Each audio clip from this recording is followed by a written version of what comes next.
So it starts off, my first stream out of the 3 this week. I'm telling you, my mind just goes into crazy places. My dreams are vivid as fuck. And this is the first one. Mm-hmm. So it starts off with me at Walmart going through the bargain bin for Blu-rays. Awesome. I'm like, oh shit. Oh wait, 2 for 1. Oh, this is crazy. I'm looking at Fight Club. I'm looking at movies that I've never heard or seen of. I'm looking at movies that I never heard of or seen ever. Like, it looks fucking crazy, the movies that I'm looking at. They just don't exist. And I'm like, this is the best movie ever made. You know? So I'm looking at these movies, and some random dude, I don't even remember what he looked like, but some random dude walks up to the left of me. And I don't remember exactly what he said, but I remember what it led to. So he said something along the lines of, listen, I have a job proposition for you. Mm-hmm. And I look over to him, and his face, when I was looking at Blu-rays, I wasn't in first person. There was a camera on me. And then when I looked over to him, it switched to first person, and I saw his face, and it was blank, like a blur. I couldn't see his face. Whoa. I'm like, Jesus, yeah, right? So I look over, and it's like, I don't see his face at all. It's completely blank. And he's like, I have a job proposition for you. I don't say anything, and then it just cuts to, I'm in the back of this massive, like, Navy warship, and I'm in the back of it, and I'm just seeing it hit the waves. Boom, boom. It's like, I guess I got signed into the fucking Navy or something, right?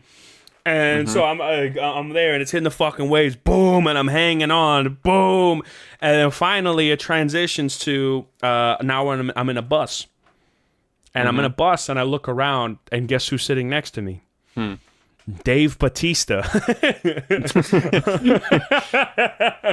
I'm like, oh, hey, Dave, how you doing? And it's like, we're friends. It's like, oh, hey, how you doing? And I look in front of me. You got Mark Calloway, The Undertaker. You got Shawn Michaels. You got Triple H. You got, like, all these crazy, cool WWE wrestlers. And the driver, you think it would be, like, Vince McMahon or something, but no, it's my middle school drama teacher. Whoa.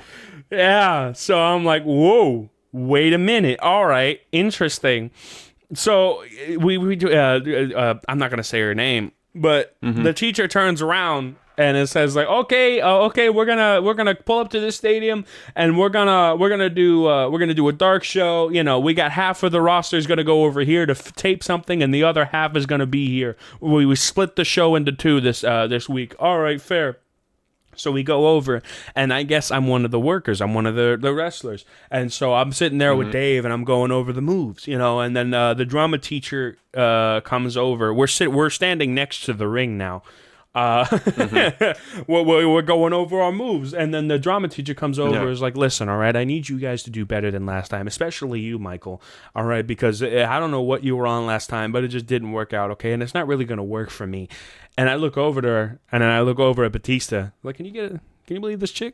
Yeah. It's like, can you believe this chick? It's like, yeah, man, I don't get it. But, you know, I guess, you know, I got to keep the boss happy. And so we do this, so we do the show. We go in there, we're wrestling. He whoops my ass. You know what I mean? Yeah. It's just fun. And then afterwards, like, you look at the crowd.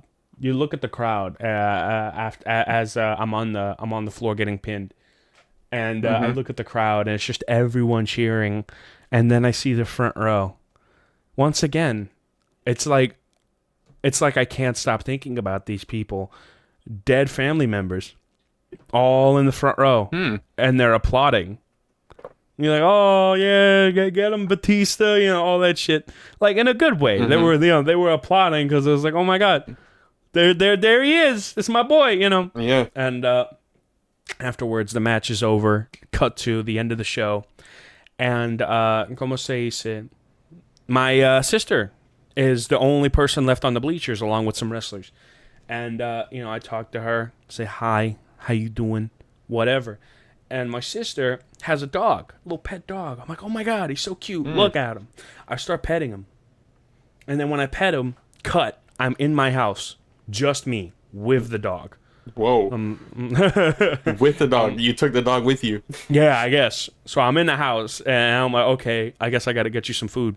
And I'm like really scared because I don't know how to take care of a dog. The thing is, when I saw my sister, she looked sad as hell. She looked really sad.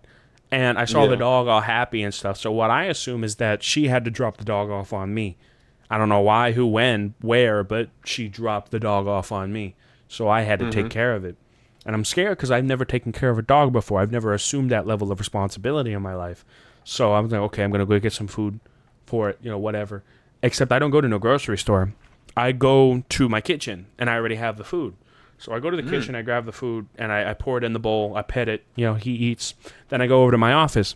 I'm sitting in my office, and I look over at my monitor to my left, and I see a gray cat just sitting behind the monitor, like all happy. I'm like, what the fuck are you doing here? He comes over here. I pet him. Oh my God, you're so cute. And then he runs away. It's like, what the fuck? Yeah, runs behind another monitor. It's like, hey, get back here. I'm trying to get him. And like my monitor, the wires turn from just a few wires to a bunch of them. And I have to like put my hands in the wires to get the cat. Like it's so far back there. I'm trying to reach. Even though my wall is literally like right in front of me. It's just a dream. It makes everything so expansive. I'm trying to grab it. I can't grab it. And then when I finally grab the gray one, with both hands, I grab the gray one with both hands, and then while I'm holding it, I separate both of my hands as if I was splitting the cat in half.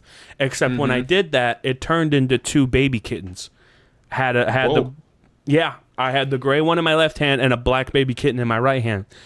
It's like little kids pretending to be an adult in a trench coat. That's what I'm saying, bro. I was like, damn, I got two cats now and a dog. Oh, this is overwhelming. And so I go over and I'm like, okay, I got to get cat food. Oh, wait, I don't have cat food. I put the cats down. I go over to the kitchen to check. Oh, I don't have any cat food. I turn around. Both the cats are just dead on the floor. Like, well, shit. What the fuck?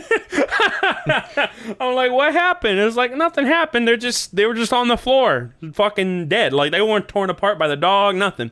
And so immediately I'm like, oh God, okay, I'm scared now because I'm like, if the cats can just die in my care, I'm thinking, oh, the dog's gonna die too. I can't have that happen. Maybe somebody can come over and get it trained and train the dog. So I make a call. And somebody pulls up, and they get into the garage of my home, and I'm like, "Hey, how you doing?" It's Mark Calloway in his American badass uniform. You know what I mean? And so I'm like, "It's the Undertaker, but from the early 2000s." I'm like, "Holy shit!" Yeah. And he walks in, and as soon as he walks in, I'm like whistling at the dog, like, "Oh, come here," whatever the fuck, right? And the dog doesn't respond, and then Undertaker immediately is like, "Come here, boy," and the dog runs so quick at him. It's like, just, oh my God, all this love, going crazy with the dog, just losing his mind. And then he starts humping Mark Calloway's leg viciously. Like, holy shit, that dog is in love with you, bro. And then the dream ends. Wow. Damn, so, the fuck was that? I had some connections with some WWE superstars, I suppose. Holy shit. What the hell? I have no idea where to start with that one. You know what I mean? Yeah. I mean, there's obviously a fear of responsibility in there. That's obvious. Yeah. Shadow of a doubt, there's a fear of responsibility, and there's also a fear of like public shows. There's a fear of like, I don't know if I'm going to be good enough. I don't really deserve to be in the ring or amongst these gods amongst men. Like, I don't feel good enough, right? Because you have all these crazy good wrestlers, not a single bad one in there. Like, no wrestler that I don't see is like one of the best of all time. And I'm in there and I just feel insignificant, Yeah. So I'm assuming it was something along the lines of a fear of responsibility alongside inadequacy. Alongside inadequacy. And I just can't imagine those visuals, man. Thinking, just saying it out loud, like, it unearthed so many things. I'm like, oh shit, that did happen, didn't it? Oh boy, Crazy. It's such a weird, like, chain of events. Yeah. As well. But then, it comes back full circle with Mark fucking Calloway. Yeah. I swear to God, I heard his theme music. You done it now. You gone and made a big mistake. And I can't allow, bro. I swear to, because I know the lyrics. You to think you could just walk away, 'cause the end is now. I haven't heard that song in like a decade. Pay the It's so good, piper, though. you gonna pay. I'm swear to God. Jesus Christ.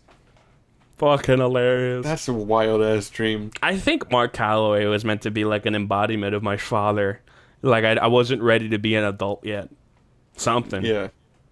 That's I don't know. crazy. Holy shit. Maybe it's just Undertaker saying, "What's up, big dog?" Bruh. Because Mark Calloway looked like a biker, you know, Yeah. back then. And my dad, he's down with that crowd. So that's probably what it is, you know. That's crazy shit. That's wild. And my dad had a pit bull way back when. Mm-hmm. So I'm not surprised. That's crazy. That's such a crazy ass dream. Yeah, that's what I'm saying, bro. Dreams make no sense, but they make great content. Yeah, for real.